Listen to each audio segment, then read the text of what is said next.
Salve, salve galera! Sejam bem-vindos para mais um Tributologia. E esse é o programa de número 222, que vai ao ar no domingo, Que dia é hoje? Que dia é hoje? Dia 7 de julho de 2024. Sejam bem-vindos para mais um Tributologia. Eu queria agradecer o seu carinho, a sua paciência, a sua audiência toda semana aqui acompanhando o Tributologia.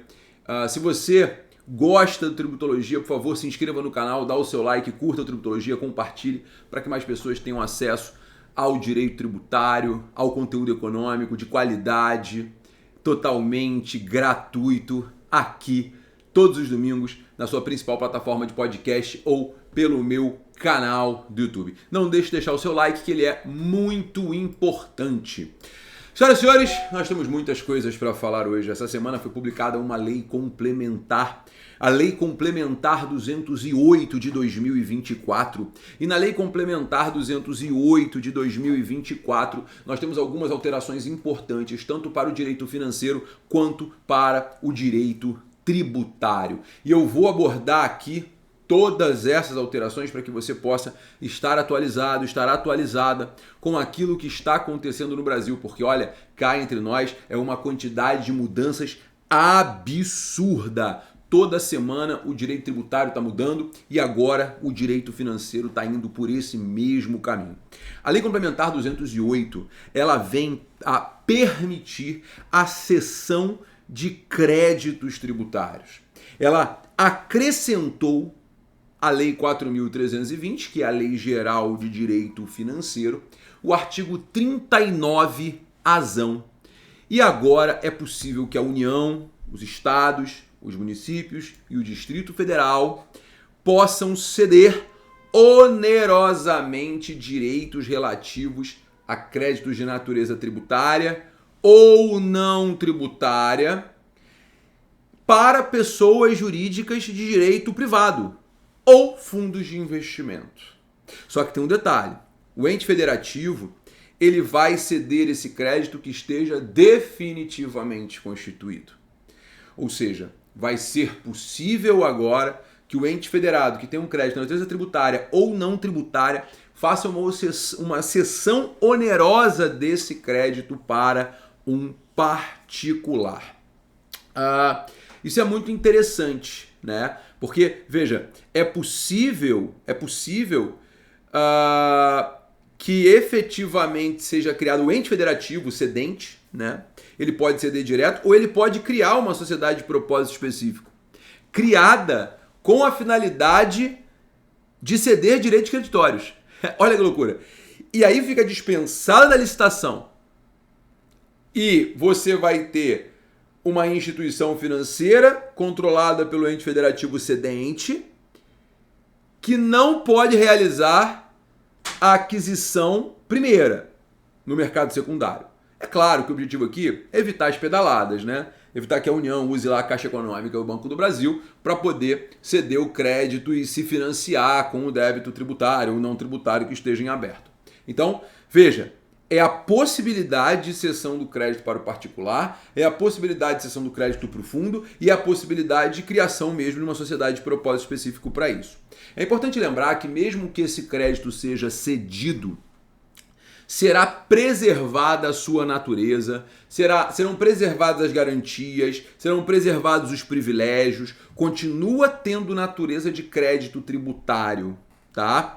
Também vão ser resguardados os critérios de atualização dos valores, a segregação dos créditos, ou seja, a diferença entre principal, multa e juros. Vão ser mantidos também as condições de pagamento e datas de vencimento, além, eventualmente, de demais termos que sejam negociados entre a administração pública e o devedor. Por quê? Porque pode haver a cessão de crédito que já foi objeto, inclusive, de parcelamento. Ou seja, a União, Estado, Distrito Federal e municípios poderão ceder créditos que já foram até mesmo objeto de parcelamento, objeto de negociação. E aí que está o detalhe, né?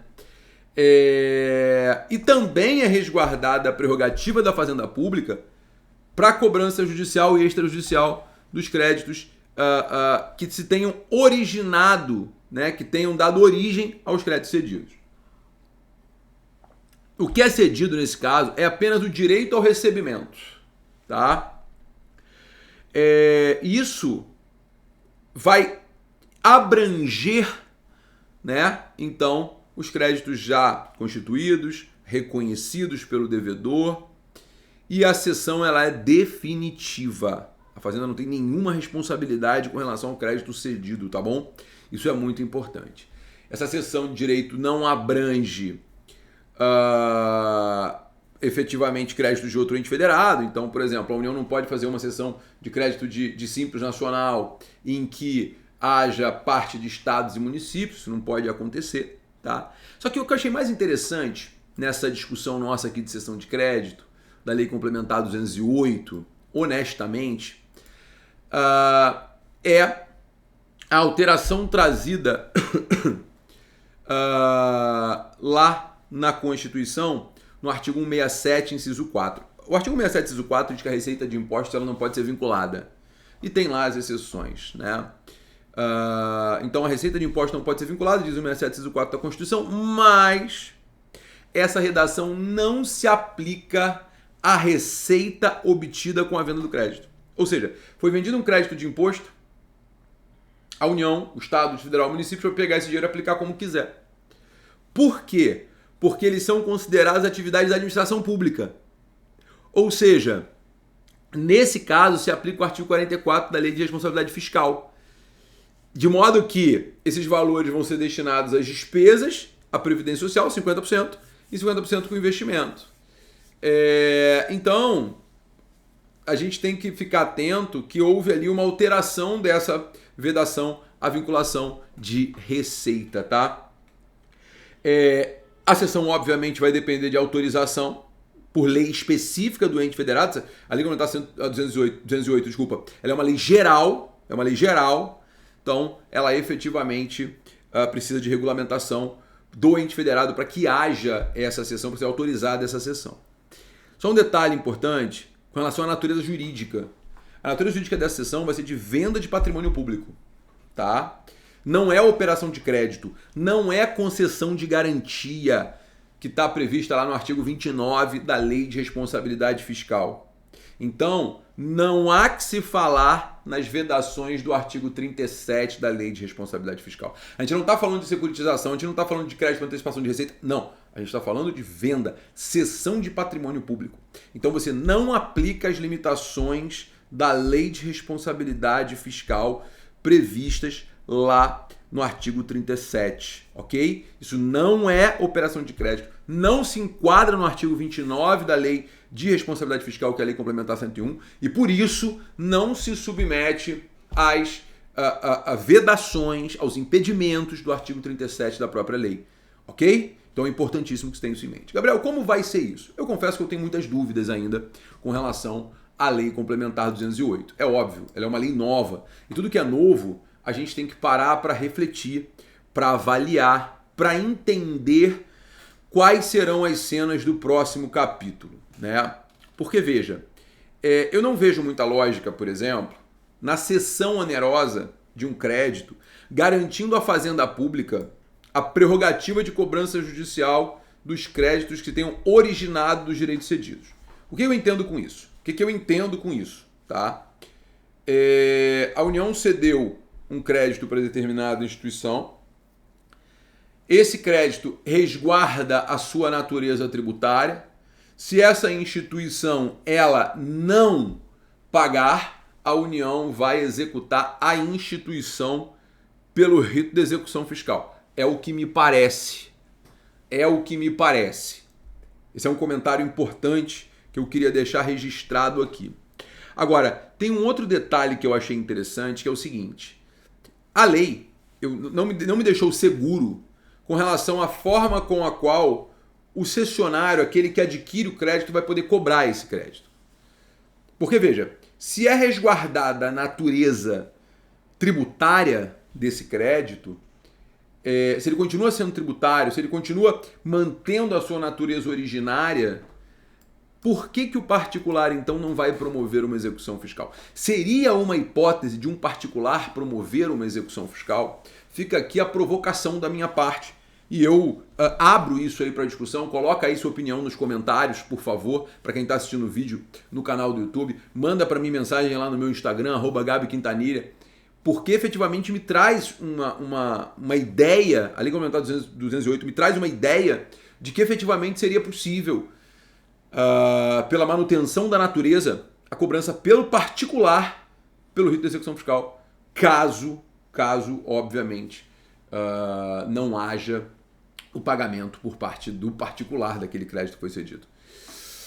Essa é uma opinião minha. Veja, por enquanto eu posso mudar. Então, por favor, comente. Vai que eu mudo de ideia. Porque a natureza não mudou. Bom, esses são os pontos de direito financeiro que foram mais importantes. Em matéria tributária também tivemos uma alteração muito importante que, anote o que eu vou te falar, vai dar confusão. Eu sempre falei nas minhas aulas sobre prescrição em matéria tributária que isso ia dar problema no futuro. Por quê? Porque o artigo 174, parágrafo único do Código Tributário Nacional, ele previa, até a Lei Complementar 208, 4 causas de interrupção da prescrição em matéria tributária. A primeira delas era o despacho do juiz ordenando a situação em execução fiscal. Depois, você tinha protesto judicial, você tinha qualquer causa em que o devedor reconhecesse ou era constituído em mora na execução fiscal. Nunca houve a previsão do protesto extrajudicial aqui. E é aí que mora o problema. Por quê? Porque como não havia previsão do protesto extrajudicial, tem muito município e estado que não está nem aí para fazer execução fiscal, sai protestando todo mundo. E não tem interrupção o protesto extrajudicial. Ou melhor, não tinha até o dia 3 de julho, com a Lei Complementar 208. E aí, o que vai acontecer agora? Agora os entes federados vão entrar numa discussão de que essa bendita dessa lei retroage. E, obviamente, essa lei não retroage. Pode anotar o que eu estou te falando, hein? A próxima discussão vai ser a retroatividade da Lei Complementar 208. Esse vai ser um dos principais pontos que nós vamos discutir, porque o que tem de execução fiscal, ou melhor, de crédito tributário prescrito, porque o ente federado protestou e não executou, é uma coisa absurda. Absurda. Então, essa vai ser a discussão no momento. Vai ser a boia de salvação de muitos municípios e estados que protestaram sem executar. Então, preste bem atenção. Essa lei não pode retroagir. As hipóteses de retroatividade da norma tributária, elas estão expressas no artigo 106 do CTN. Elas estão expressas no artigo 144, parágrafo único. E as hipóteses favorecem o fisco, porque elas aumentam garantias e privilégios do crédito tributário. E quando aumentam os poderes da fiscalização. Não é o caso. Não há aumento de garantia e privilégio. Não há aumento de poder de fiscalização. A gente já estamos com crédito constituído quando a gente fala de prescrição. Então não há que se falar em fiscalização. Gabriel, mas aumenta a garantia de satisfação. Não aumenta. Uma interpretação do Código Tributário Nacional, ela vai nos levar para a leitura dos dispositivos, e garantias e privilégios estão mais à frente do Código. É o capítulo seguinte, não é o capítulo do lançamento do crédito tributário. Então, garantia e privilégio é presunção de fraude e execução, é a preferência no caso de falência, é isso. Não tem nada a ver com lançamento do crédito tributário. A lei não pode retroagir para prejudicar o contribuinte, confiança legítima e segurança jurídica. Nós teremos problemas aqui, escute o que eu estou falando. Os argumentos são muito simples. Segurança jurídica, confiança legítima, não dá para fugir desse eixo. Não dá para fugir desse eixo. Beleza? Tranquilo? Fácil? Não há dúvidas? Legal. Então vamos lá. Além disso, a Lei Complementar 208 alterou também o 198 do CTN.